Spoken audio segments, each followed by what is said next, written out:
Welcome friends in today's session of Business Regulatory Framework subject. Sale of Goods Act 1930 is what we are discussing. Currently we are dealing with rules of transfer of ownership depending on the type of goods or whatever the terms and conditions are kept under the contract. Basically, we have discussed before this, we have discussed what are the rules for transfer of ownership regarding specific goods, also known as certain goods. After that, we have also tried to discuss in the previous session that what are the rules of transfer of ownership in case if the goods are unspecific goods, uncertain goods, or it may be future goods. So we have discussed that rules, important rules. Today we are going to deal with a different category of transaction, or we can say contract, that is made between the seller and the buyer. When the goods are sent on approval or on sale or return basis. If this is the situation, sale or return basis, then what are the rules of transfer of ownership? When the ownership is transferred from seller to the buyer, what is the timing of transfer of ownership, or what exactly are the circumstances in which we can conclude that the ownership is transferred from seller to the buyer? So a very important point, sale or return basis. Sale or return basis, normally this pattern of sale is done when the uh, seller is going to start a new business normally. Then such options are given. You sell how much, as much as you can sell. If it is remaining with you, it will be taken back. It will be, you can return it back. So that is sale or return basis. Either the person is going to start a new business, so such option may be provided to the seller, or there may be a seasonal business. In seasonal business also such options are given from the seller to the other seller, that you sell as much as you can sell, and if whatever is remaining, I will take it back. It will be taken as return. So such pattern of transactions are also, contract are also done. So let us now try to understand in detail what are the transfer of ownership situation. What are the rules, exactly rules of transfer of ownership in case when the goods are sent on approval basis, or it may be sent on a sale or return basis. So let us see. When goods are sent on approval or on sale or return basis, it means that the buyer has the option to return the goods to the seller if he is not satisfied with the goods. So that is very, very important. If buyer is, for what purpose buyer has purchased the goods, if it doesn't suits its purpose, then he may have option to return the goods. But before returning the goods, the seller must have provided such option to the buyer कि भाई मैं आपको ये दे रहा हूँ, अगर आपको अच्छा लगे तो रखना, अगर आपको अच्छा नहीं लगे तो आप मुझे रिटर्न कर सकते हैं। ऐसा बेसिस अगर दिया गया है तो ही बायर ये ऑप्शन सेलेक्ट कर सकता है।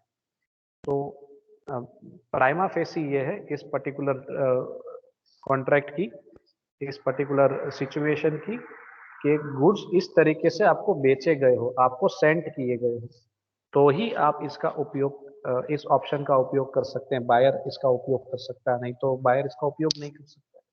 सेलर ने ऐसा ऑप्शन दिया होगा तो आप इसका, इस विकल्प का उपयोग कर पाएंगे। अगर ऑप्शन नहीं दिया है तो you can't follow such situation in the transaction. So according to section 24 of the Sale of Goods Act, when goods are delivered to the buyer on approval or on sale or return or other similar terms, the property therein passes to the buyer. On approval यानी आप acceptance करने की बात कर रहे हैं, आप acceptance करेंगे गुड्स का। ऑन अप्रूवल का मीनिंग क्या होता है sir? You are going to accept the goods, और आपने इसका इंटीमेशन देना होगा, इन्फॉर्म करना होगा सेलर को बताना होगा कि आपने जो चीज़ मुझे भेजी है, मान लीजिए शर्ट का ऑर्डर दिया था, शर्ट बायर ने रिसीव कर ली और बायर को शर्ट अच्छी लगी, तो एक्सेप्टेंस कर लेना है, उसका अप्रूवल कर लेना है कि भाई आपने जो शर्ट भेजी है मुझे, मैंने इसका एक्सेप्टेंस कर लिया है। ऐसा इंटीमेशन, ऐसी इंफॉर्मेशन पास ऑन करनी है, नोटिस भेजनी है बायर ने सेलर को। ठीक है, ये जरूरी है, तभी ओनरशिप ट्रांसफर हो पाएगी। पोजीशन तो मिल गया है बायर को, ओनरशिप तभी ट्रांसफर होगी। उसके बाद जो है ऑन सेल और रिटर्न बेसिस, ये दूसरा तरीका है। ये तरीका वही है कि भाई आप आपको चीज अच्छी लगे तो आप रख लीजिए, अगर नहीं अच्छी लग रही है, नहीं जच रही है, तो आप रिटर्न भी कर सकते हैं। इस तरीके से भी चीज दी जाए। कभी कभी हम कोई चीज मार्केट में खरीदने जाते हैं, तब हम शायद कंफ्यूज होते हैं कि भाई ये चीज जो हम खरीद रहे हैं, क्या ये मेरा पर्पस फुलफिल करेगी। होता है कुछ कुछ चीजों में ऐसा होता है, ज्यादातर गारमेंट्स में ऐसा होता है, घर की कोई चीजें होती है उसमें ऐसा होता है, साइज के हिसाब से थोड़ी कंफ्यूजन होती है, क्वेरी होती है, तब वहाँ प्रॉब्लम होता है।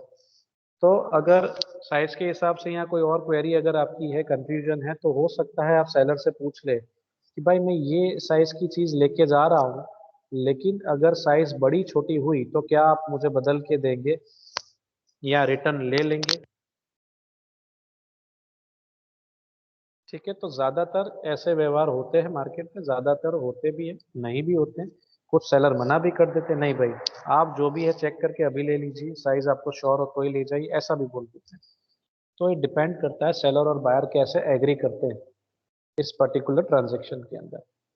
ठीक है, so when the goods are delivered to the buyer on approval or on sale or return or other similar terms, the property therein passes to the buyer। Property कब पास होगी, नीचे की सिचुएशन के बेसिस पे प्रॉपर्टी पास होगी। Buyer को ownership कब मिलेगी, what is the timing sir. पहली सिचुएशन है when he signifies his approval, approval का दूसरा नाम है और एक्सेप्टेंस टू द सेलर। जब ही का मतलब व्हेन ही का मतलब क्या है, buyer, when buyer signifies his approval और एक्सेप्टेंस टू द सेलर। आपको चीज अच्छी लग गई है और आपने सेलर को एक तरीके से एक्सप्रेसली बता दिया है, इंटीमेट कर दिया है कि भाई मुझे ये चीज अच्छी लगी है, मैंने इसका एक्सेप्टेंस कर लिया है। इस तरीके से इंटीमेशन देना जरूरी है, ये पहली सिचुएशन। दूसरा, second point, does any other act adopting the transactions, does any other act adopting the transactions. दूसरा ऐसा कोई एक्ट करता है जिससे पता चल जाता है कि आपने पूरे व्यवहार को स्वीकार लिया है।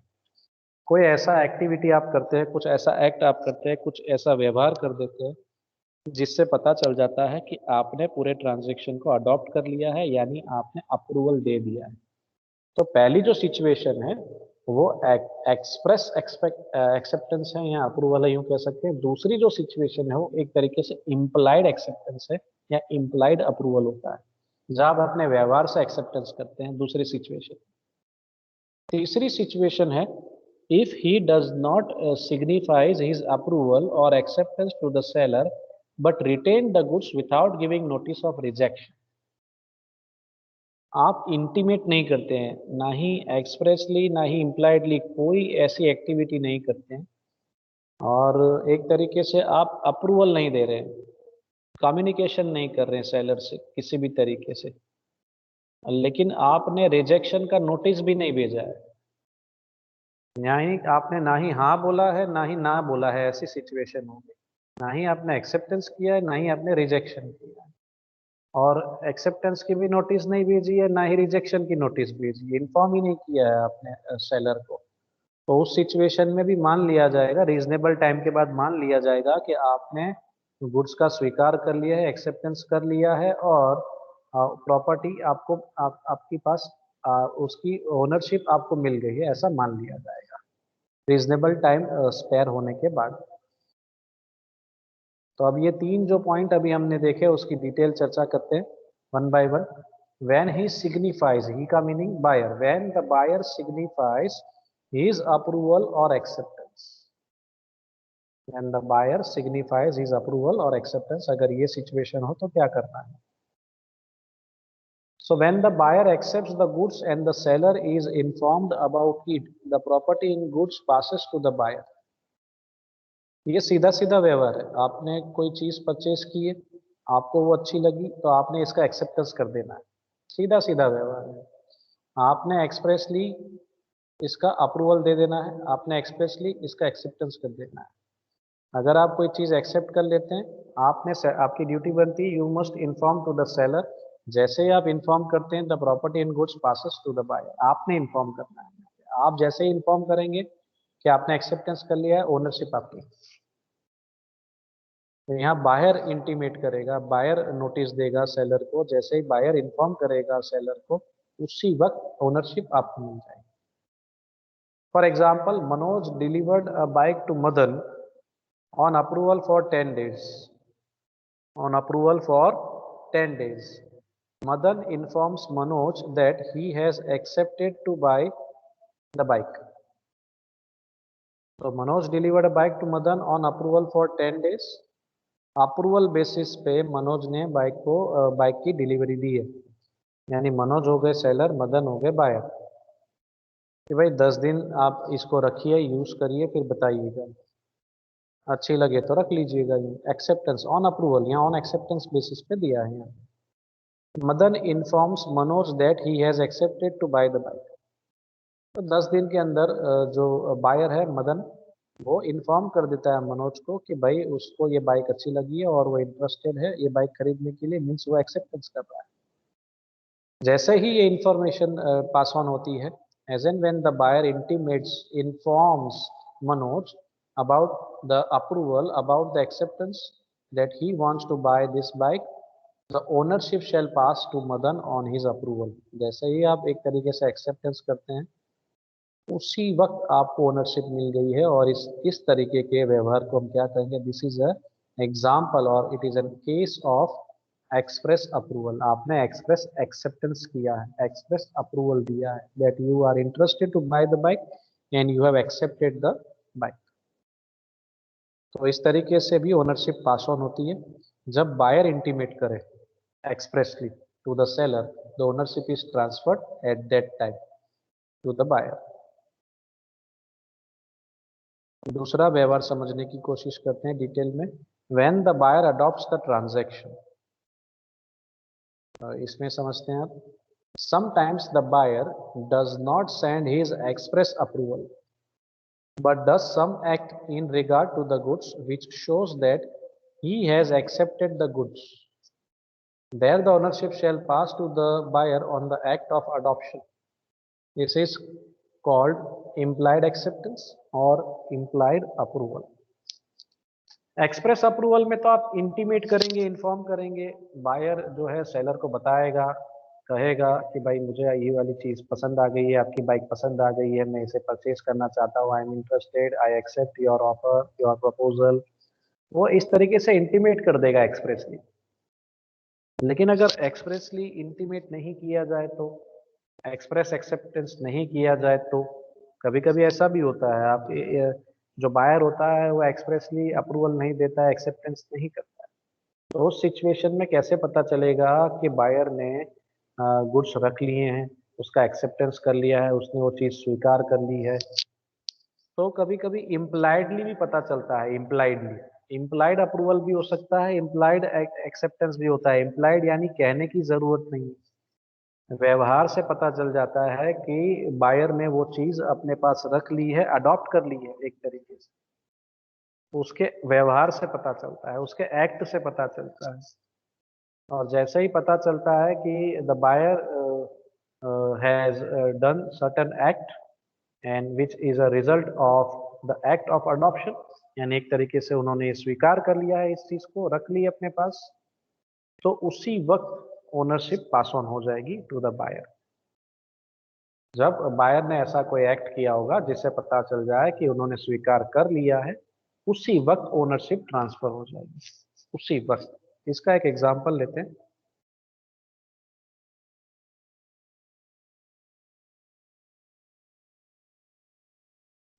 For example, Jeet delivered some jewelry to Ajit on sale or return basis. Jeet delivered some jewelry to Ajit on sale or return basis. Jeet delivered यानी जीत हो गया सेलर, और सेलर ने बायर को ज्वेलरी दी है, कुछ ज्वेलरी दी है, और उन्होंने कहा है कि अगर अच्छी लगे तो रखिए, नहीं अच्छी लगे तो आप मुझे रिटर्न कर दीजिए। ठीक है। Ajit place the jewellery with Sujit. Ajit placed the jewellery with Sujit. अभी अजीत को तो ज्वेलरी रखने के लिए दी थी। आप देखिए, आपको ज्वेलरी अच्छी लगती है तो आप खरीद लीजिएगा, नहीं खरीदते तो मुझे रिटर्न कर दीजिएगा। ठीक है। तो अजीत ने क्या किया आगे? Ajit place the jewellery with Sujit. उन्होंने ये ज्वेलरी गिरवी रख दी। किसके सामने गिरवी रख दी सर? थर्ड पार्टी सुजीत को ये ज्वेलरी दे दी, गिरवी रख दी, प्लेस कर दी। अब ये ज्वेलरी तो जीत की थी। ठीक है, जीत ने कहा था खरीदनी है तो खरीद लीजिएगा, नहीं खरीदते तो मुझे रिटर्न कर दीजिएगा। और अजीत ने तो क्या किया, थर्ड पर्सन को ये प्लेस कर दी, सुजीत को। तो ये कैसा ट्रांजेक्शन है sir? It was held that Ajit has adopted the transaction by pledging the jewellery with Sujit, the property has pass to Ajit. यहाँ कैसे माना जाएगा कि अजीत ने एक्सेप्टेंस कर लिया है? सर, अजीत के इस व्यवहार से पता चलता है कि अजीत ने अगर ये किसी को प्लेज कर दी है, मीन्स अजीत ये ज्वेलरी खरीदना चाहता है, तभी तो उसने प्लेज की है। थर्ड पार्टी को भी दे दी है उसने, तो यानी इनडायरेक्टली वो चीज खरीदना चाहता है, ये कंफर्म हो गया। इनडायरेक्टली, हाँ सर, कंफर्म हो गया। मीन्स अजीत ने क्या किया सर? ये he has adopted the transaction by pledging the jewellery with third party Sujit. और जैसे ही उसने ये एक्ट किया, उसी वक्त प्रॉपर्टी ट्रांसफर हो गई है, ओनरशिप ट्रांसफर हो गई है और अजीत को मिल गई है। यानी अजीत अब इस चीज का मालिक हो गया है। अब उन्होंने ये प्लेज करनी है, नहीं करनी है, आगे क्या करना है, वो अब अजीत डिसाइड करेगा। तो अजीत ने क्या करना होगा? अजीत ने एक तरीके से ये ज्वेलरी अपने पास रख ली है, तो अजीत की ड्यूटी क्या बनती है? Ajit has to pay the price of that jewellery to the Jeet. यानी बायर ने सेलर को पेमेंट देना होगा। यहाँ ये पेमेंट देने वाली बात आ जाएगी। Jeet can recover the price, मैं वही कह रहा हूँ, जो सेलर है Jeet, he can recover the price from Ajit but has no right against Sujit. Jeet को अगर अब प्राइस की रिकवरी करनी होगी तो वो सिर्फ और सिर्फ अजीत का कांटेक्ट कर सकता है, क्योंकि उसने तो अजीत को चीज दी थी। अजीत लायबल है। अजीत आगे क्या करता है वो अजीत की प्रॉब्लम है, लेकिन जीत को तो पैसे मिल जाएंगे। अजीत किसी को फ्री में दे दे वो ज्वेलरी, या कहीं प्लेज करे, मॉर्गेज करे, या कोई और एक्टिविटी करे उसके साथ, तो उससे जीत को कोई लेना देना नहीं। जीत को क्या है सर? जीत को जैसे ही पता चला कि उन्होंने ये चीज जो है इस तरीके का व्यवहार किया है, ट्रांजैक्शन किया है, किसी और को ज्वेलरी दे दी है, प्लेज कर दी है, या उस पर लोन ले लिए वगैरह वगैरह, तो उस सिचुएशन में Jeet can recover the price from Ajit. But Jeet जो है वो थर्ड पार्टी के पास से वो ज्वेलरी रिकवर नहीं कर पाएगा। तो ये इंपॉर्टेंट चीज है, अपनी चीज वापस नहीं रिकवर पाए। वो करेगा भी क्यों रिकवर? उसे तो पैसे चाहिए, इसलिए तो उसने सेल और रिटर्न बेसिस पे चीज दी थी। उसे उसे तो बेचनी ही थी, ही इज अ सेलर। तो वो चीज वापस मांगेगा भी क्यों? उसे तो पैसे चाहिए। पैसे नहीं मिलते तो चीज मांगने की बात आएगी, लेकिन चीज तो थर्ड पार्टी को दे दी है, तो अजीत तो चीज तो देने से रहा, ज्वेलरी तो देने से रहा। तो अजीत की ड्यूटी बनती है कि वो फुल प्राइस जो है जीत को पे करे। सो बहुत ही इंटरेस्टिंग पॉइंट है। इस तरीके से डिटेल में समझने की अगर आप कोशिश करेंगे तो आसान होगी। तीसरी सिचुएशन है when he fails to return the goods. आप गुड्स रिटर्न करने में, ही का मतलब यानी बायर, बायर गुड्स रिटर्न करने में फेल हो जाए, उसका ये प्रयास शून्य हो जाए, तो क्या ओनरशिप ट्रांसफर हुई मानी जाएगी या नहीं मानी जाएगी? When the buyer does not signify his approval or rejection but retains the goods without giving notice of rejection, then the ownership passes to the buyer at some within some reasonable time. Timing भी एक important factor बनता है इसके अंदर, इसमें उल्लेख नहीं किया लेकिन मैं जरूर आपको कहूंगा। So when the buyer does not signify his approval or rejection but retains the goods without giving notice of rejection, ना ही आप स्वीकार कर रहे हैं, ना ही आप इसका रिजेक्शन कर रहे हैं, ना ही हाँ बोल रहे हैं ना ही ना बोल रहे हैं कि आपको चीज पसंद आई, आपने एक्सेप्टेंस किया कि नहीं, ऐसी कोई नोटिस आप नहीं दे रहे। यानी बायर साइलेंट मोड पे है, यूं समझ लीजिए, और चीज अपने पास रखी हुई है, he retains the goods with himself. तो वहां पे भी ओनरशिप ट्रांसफर हो गई है बायर के पास, ऐसा मान लिया जाएगा कुछ रीजनेबल टाइम के बाद। This point can be discussed under the following two sub heads. अब इसके दो सब हेड्स है। मैंने कहा था टाइम इंपॉर्टेंट है, तो आया time element. If time is fixed for the return of the goods. अभी कभी टाइम दिया गया होगा भाई, अगर आपको चीज अच्छी लगी तो 10 दिन में बता दीजिएगा, टाइम प्रिस्क्राइब किया होगा, तो वो जरूरी है। टाइम लिमिट दी गई हो तो टाइम लिमिट के अंदर आपने एक्सेप्टेंस कर लेना है। अगर आप टाइम लिमिट के अंदर एक्सेप्टेंस नहीं कर रहे हैं तो सामने वाला मान लेगा कि आपने वो चीज रख ली है, ओनरशिप ट्रांसफर हो जाएगी। So in case the goods are sent on approval or sale or return basis and a time has been fixed for the return of the goods, the ownership passes to the buyer on the expiry of such fixed time. ज्यादातर timing दिया ही होता है।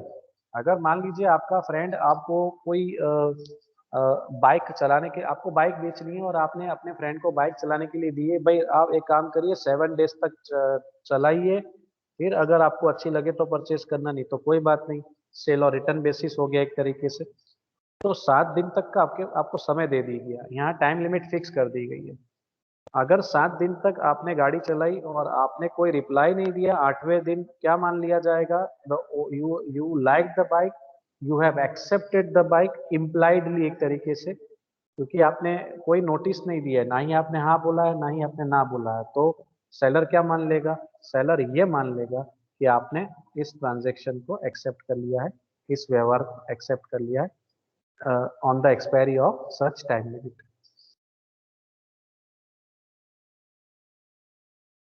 For example, जैसे एक example लेते हैं इसके ऊपर। Ankit delivered a horse to Bhavin on sale और रिटर्न बेसिस फॉर 12 डेज। अब अंकित ने अपना एक हॉर्स, एक घोड़ा भाविन को दिया कि भाई आप देखिए, हॉर्स राइडिंग करके देखिए, अपने पास रखिए, 12 दिन के लिए रखिए। ऐसा इस तरीके से एक घोड़ा दिया है अंकित ने भाविन को। Bhavin retains the horse even after the expiry of 12 days. 12 दिन हो चुके हैं, 12 दिन की एक्सपायरी हो चुकी है, उसके बावजूद भी बायर ने यानी कि भाविन ने वो चीज, यानी कि जो हॉर्स हमारा जो सब्जेक्ट मैटर है, उसको रिटेन करके यानी अपने कब्जे में अपने पास रखा है। Bhavin shall be deemed to have become the owner. 12 दिन की एक्सपायरी के बाद क्या मान लिया जाएगा? 12 दिन की टाइम लिमिट फिक्स है यहाँ पे। 13th डे को क्या मान लिया जाएगा कि भाई भाविन ने एक्सेप्टेंस कर लिया है उस चीज का, हॉर्स रख लिया है, उनको हॉर्स अच्छा लग गया, उन्होंने अपने पास रख लिया है। और अभाविन की ड्यूटी क्या बनती है? पेमेंट करने की ड्यूटी बनती है। ओनरशिप उनको 12th डे की एक्सपायरी के बाद 13th डे को उनको उसकी ओनरशिप मिल जाएगी। But if the horse dies on the 5th day itself, ये समझना है। But if the horse dies on the 5th day itself without any fault to Bhavin, Bhavin shall not be liable for the price because the ownership has not yet passed to the buyer। 12 दिन की time limit दी थी, लेकिन अगर ये 12 दिन के पहले बीच में अगर हॉर्स को कुछ हो जाए, सब्जेक्ट मैटर डिस्ट्रॉय हो जाए, जैसे यहाँ हो गया डाई, द हॉर्स डाइड, तो इस सिचुएशन में क्या बायर रिस्पॉन्सिबल होगा? अगर बायर की गलती की वजह से उसकी डेथ हुई है तो वो रिस्पॉन्सिबल होगा, लेकिन उसका कोई फॉल्ट नहीं होने फिर भी अगर हॉर्स मर जाता है, उसकी डेथ हो जाती है, तो वहां पे भाविन की 1 रुपए की भी लायबिलिटी नहीं बनती है। Bhavin shall not be held liable for the price. और एक बात और भी है कि ओनरशिप ट्रांसफर नहीं हुई है। ओनरशिप ट्रांसफर होने में अभी भी 7 दिन बाकी है। ये तो 5th डे को घटना घट गई है, और ये घटना घटने के बाद तो सब्जेक्ट मैटर भी नहीं रहा। और यहाँ ओनरशिप ट्रांसफर होती तब को हो, कब होती? अगर भाविन ने एक्सेप्टेंस कर लिया होता तो। अगर मान लीजिए 3rd डे को एक्सेप्टेंस कर लिया होता, उसके बाद 5th डे को अगर हॉर्स की डेथ होती, तो भाविन रिस्पॉन्सिबल था, ही इज लायबल, क्योंकि वो ओनरशिप उसको मिल गई थी। लेकिन ओनरशिप ट्रांसफर होने से पहले ही अगर उसकी डेथ हो जाए तो वहां पे सेलर रिस्पॉन्सिबल होगा, बायर रिस्पॉन्सिबल नहीं रहेगा, उसकी कोई बायर की कोई लायबिलिटी रहेगी। ये पूरा सिचुएशनल है, बहुत ही बढ़िया पॉइंट है। However, in case the goods are sold on sale or return basis upon the condition that the property in goods will pass only on payment, then the property will not pass until payment has been made. Payment के basis पे अगर ये situation create होगी,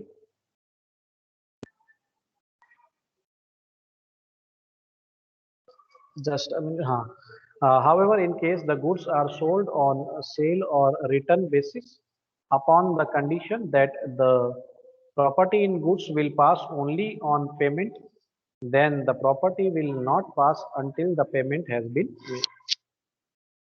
तो payment की condition अगर रख दी जाए तो in case the goods are sold on sale or return basis upon the condition that the property in goods will pass only on payment, यानी पेमेंट करना जरूरी है। पेमेंट की कंडीशन रख दी है, पेमेंट करेंगे तो प्रॉपर्टी आपको मिल ओनरशिप आपको मिलेगी, प्रॉपर्टी आपको मिलेगी। तो जब तक आप पेमेंट नहीं करते ओनरशिप आपको नहीं मिलेगी। ऐसी कंडीशन रखनी हो तो रखी जा सकती है। इस पे एक एग्जांपल देखते हैं।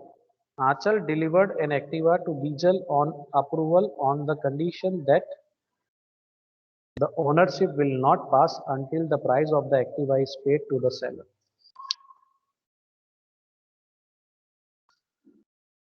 So आंचल क्या करती है?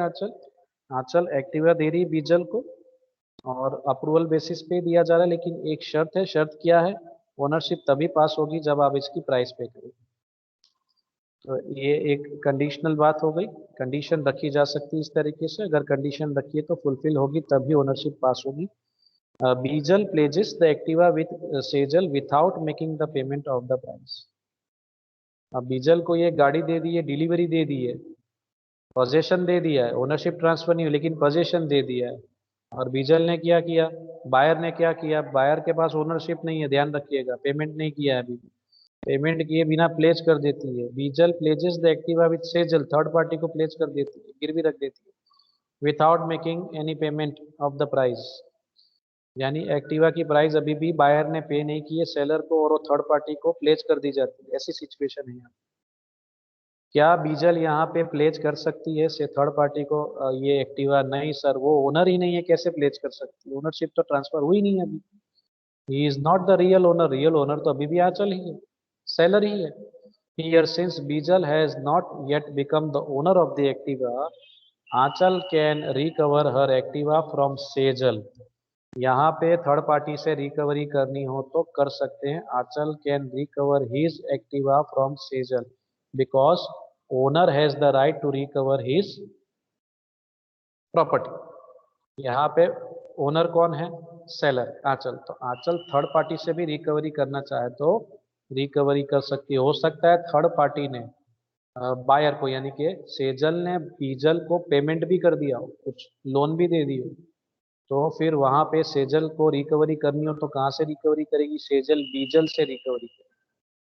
तो ये सारा सिचुएशनल मैटर है, ये सारी सिचुएशनल मैटर को अच्छे से समझना है। तो ओनरशिप तब तक ट्रांसफर नहीं होगी जब तक पेमेंट ना किया गया हो। पेमेंट की शर्त रखिए तो पेमेंट पे किया जाएगा फिर ही ओनरशिप ट्रांसफर होगी, उससे पहले ओनरशिप ट्रांसफर नहीं होगी। दूसरा, ये पहली सिचुएशन हमने यहाँ समझी थी। हम यहाँ चर्चा कर रहे थे when he fails to return the goods, जिसमें दो हेड्स थे। तो पहला हेड हमने देखा if time is fixed for the return of the goods. दूसरी सिचुएशन इसमें क्या हो सकती है? पॉइंट बी भी आता है, if time is not fixed for the return of the goods. तो जहाँ टाइम फिक्स होगा वहां तो हमने समझ लिया, लेकिन जहाँ टाइम फिक्स नहीं होगा वहां क्या होगा? रीजनेबल टाइम में एक्सेप्टेंस कर लिया है ऐसा मान लेना होगा सेलर ने। अब रीजनेबल टाइम क्या होगा? It depends on each cases, circumstances पे डिपेंड करता है, सिचुएशन पे डिपेंड करता है कि रीजनेबल टाइम क्या होगा।